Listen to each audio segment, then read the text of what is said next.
หมู่บ้านต้องห้ามการครั้งหนึ่งนานมาแล้วในหุบเขาลึกมีหมู่บ้านเล็กๆแห่งหนึ่งชื่อว่าบ้านผาแดงหมู่บ้านนี้อุดมสมบูรณ์ไปด้วยป่าไม้น้ำตกและทุ่งนาผู้คนดำรงชีพเรียบง่ายปลูกข้าวเลี้ยงสัตว์และช่วยเหลือเกื้อกูลกันบ้านผาแดงตั้งอยู่ลึกในหุบเขารายล้อมด้วยป่าทึบและสายน้ำตกที่ไหลมาจากยอดดอยสูงต้นไม้ใหญ่ปกคลุมจนแดดแทบไม่ส่องถึงพื้นดินชาวบ้านที่นี่มีวิถีชีวิตสงบเงียบราวกับหมู่บ้านถูกตัดขาดจากโลกภายนอกผู้เฒ่าเล่ากันว่าที่ดินผืนนี้เคยเป็นสนามรบโบราณเมื่อหลายร้อยปีก่อนกองทัพเจ้าผาแดงและกองทัพเจ้าเมืองใกล้เคียงเคยรบพุ่งกันอย่างดุเดือดเลือดนับพันหยดลงบนพื้นดินจนผืนแผ่นดินกลายเป็นสีแดงชื่อบ้านผาแดงจึงเกิดขึ้นจากเหตุการณ์นั้นแต่ทว่ามีความลับดำมืดที่ชาวบ้านไม่เคยเล่าให้คนนอกฟังกลางคืนในคืนเดือนดับมักจะได้ยินเสียงกลองทิพย์ดังขึ้นจากป่าเสียงนั้นก้องสะท้อนมาจากเชิงเขาราวกับกองทัพโบราณกำลังเดินทัพผ่านแต่ไม่มีใครเห็นคนตีกลองไม่มีใครกล้าออกไปสำรวจชาวบ้านจึงตั้งกฎสืบต่อกันมาว่าห้ามออกจากบ้านในคืนเดือนดับอย่าเดินไปทางทิศตะวันตกหลังตะวันตกดินและอย่าเอ่ยชื่อหมู่บ้านนี้กับคนแปลกหน้าใครฝ่าฝืนมักจะหายตัวไปไม่กลับมาอีกเลย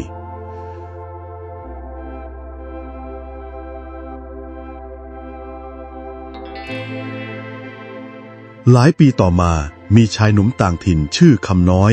เป็นนักเดินทางผู้ชอบค้นหาตำนานลึกลับเขาได้ยินชาวเมืองพูดถึงหมู่บ้านต้องห้ามว่าใครก็ตามที่ฝ่าฝืนกฎจะไม่รอดกลับมาคำน้อยไม่เชื่อเขาคิดว่าเรื่องนี้เป็นเพียงกลอุบายเพื่อปกป้องหมู่บ้านจากคนแปลกหน้าจึงตั้งใจเดินทางไปพิสูจน์เมื่อถึงบ้านผาแดงเขาถูกต้อนรับโดยหญิงสาวคนหนึ่งชื่อแม่หญิงคำแก้วผู้มีแววตาใสดั่งแสงดาวคำแก้วเตือนคำน้อยทันทีว่าหากท่านคิดจะอยู่ที่นี่อย่าออกไปไหนในคืนเดือนดับและอย่าเดินไปทางทิศตะวันตกหลังตะวันตกดินและอย่าเอ่ยชื่อหมู่บ้านนี้กับคนแปลกหน้าคำน้อยรับฟังแต่ในใจกลับยิ่งอยากรู้ความจริงคืนเดือนดับแรกที่คำน้อยอยู่ในหมู่บ้านเขาได้ยินเสียงกลองดังมาจากเชิงเขาเสียงนั้นหนักแน่นดังก้องในหัวใจเหมือนแผ่นดินสั่นสะเทือนคำน้อยแอบตามเสียงไปเขาเห็นเงานักรบโบราณนับร้อยเคลื่อนทัพพร้อมธงผืนใหญ่สีเลือดพวกเขายืนรายรอบสนามหญ้าเหมือนยังอยู่ในสงครามทันใดนั้นเงาทัพหนึ่งหันมามองคำน้อยตาแดงวาวคำแก้วที่แอบตามมารีบคว้ามือเขาแล้วกระซิบเสียงสั่นว่าอย่ามองตาพวกมันวิญญาณทัพผียังไม่สงบ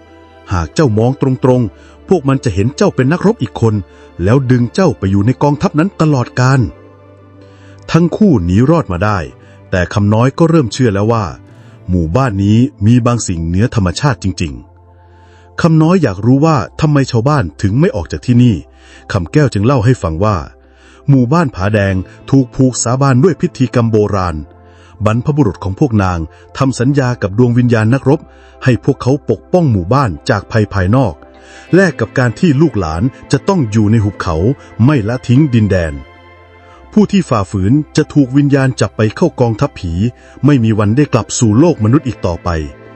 คำแก้วเอ่ยด้วยน้ำตาว่าข้าอยากออกไปเห็นโลกภายนอกแต่พันธสัญญาผูกเข้าไว้เจ้าต่างหากคำน้อยเป็นคนเดียวที่ไม่ถูกคำสาบานผูกมัดคำน้อยเริ่มรู้สึกสงสารและอยากช่วยนางคำน้อยไปขอคำแนะนำจากปู่พรหมมาผู้เฒ่าหมอผีประจำหมู่บ้านปู่พรหมมาบอกว่ามีเพียงวิธีเดียวที่จะปลดคำสาบานได้คือการนำกลองของกองทัพผีมาทำลายแต่กลองนั้นถูกเก็บไว้ในถ้ำผาเลือด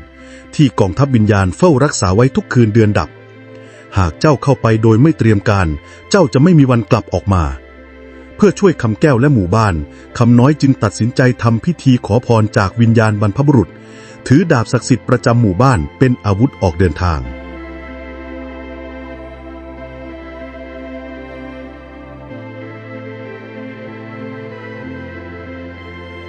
คืนเดือนดับถัดมาคำน้อยและคำแก้ว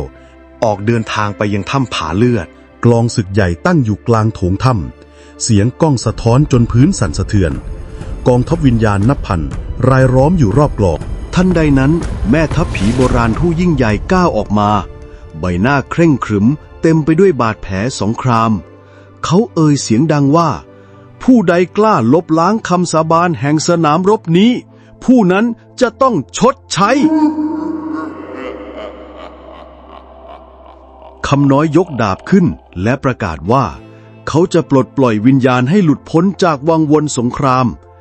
แม่ทัพหัวเราะก้องก่อนสั่งกองทัพวิญญาณเข้าล้อมทั้งคู่การต่อสู้ได้อุบัติขึ้นคำน้อยฟันฟาดวิญญาณทีละตนเสียงดาบปะทะลมหนาวสั่นสะท้าน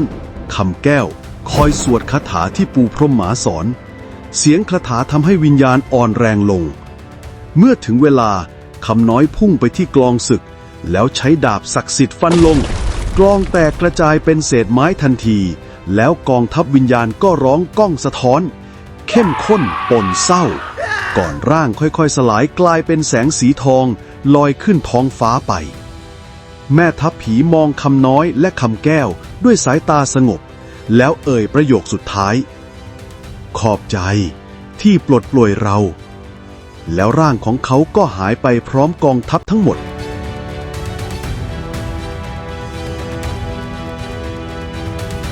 รุ่งเช้าหมู่บ้านผาแดงไม่เหมือนเดิมอีกต่อไปเสียงกลองศึกไม่มีอีกแล้วคำสาบานที่พันธนาการชาวบ้านสิ้นสุดลงทุกคนสามารถเดินทางออกจากหุบเขาได้ชาวบ้านต่างยกย่องคำน้อยและคำแก้วเป็นผู้ปลดปล่อยคำน้อยเลือกจะอยู่เคียงข้างคำแก้วสร้างครอบครัวและทำให้หมู่บ้านเจริญรุ่งเรืองอีกครั้ง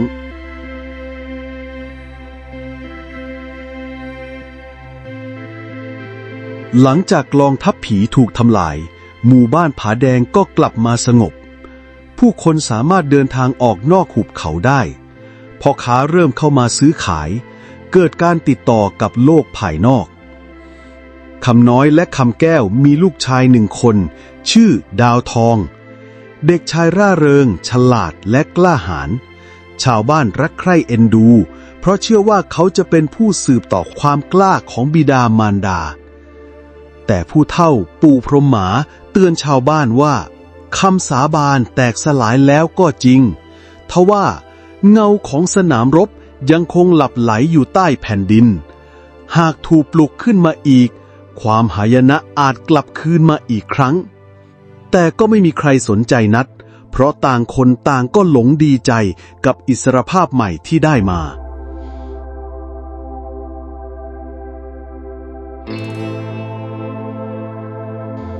หลายปีผ่านไปวันหนึ่งเกิดเหตุประหลาดในทุ่งนาของหมู่บ้าน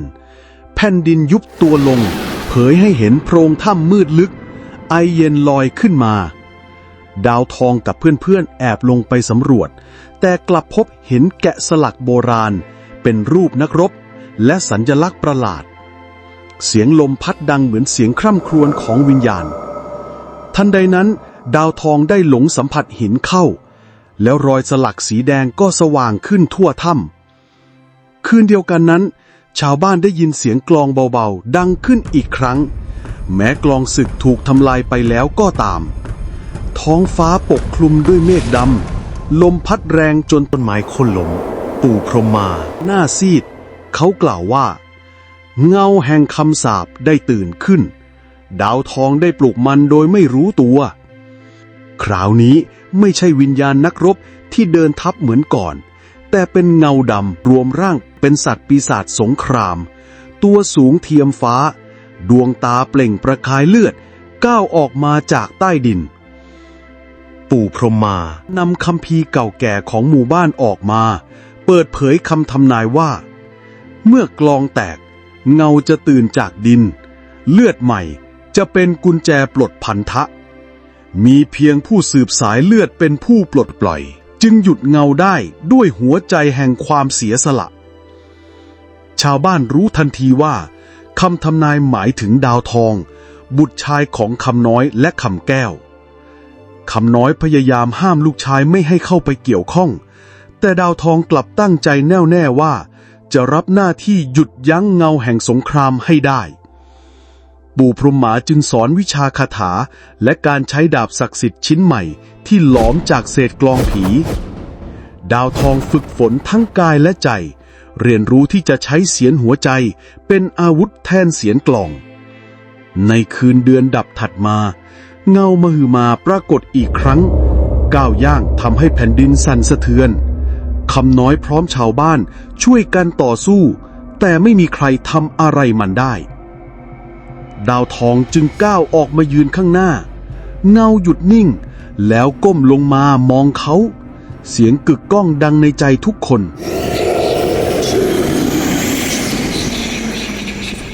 เจ้าคือสายเลือดผู้ปลดปล่อยเจ้าคือกุญแจดาวทองยกดาบขึ้นเสียงเต้นหัวใจเขาดังก้องจนทั่วหมู่บ้านร่างเงามหึมาเริ่มสั่นสะท้านเพื่อหยุดเงาดาวทองจำเป็นต้องมอบชีวิตให้กลายเป็นตราผนึกใหม่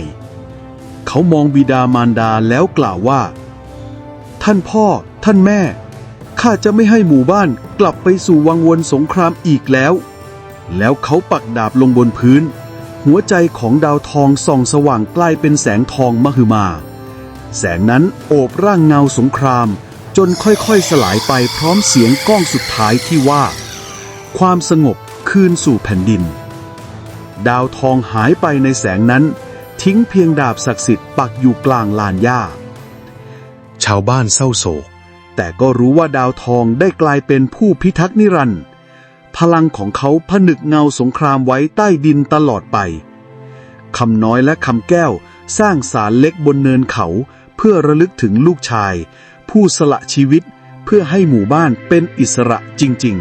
ๆตำนานหมู่บ้านต้องห้ามจึงไม่ได้หมายถึงการห้ามคนเข้าออกอีกต่อไป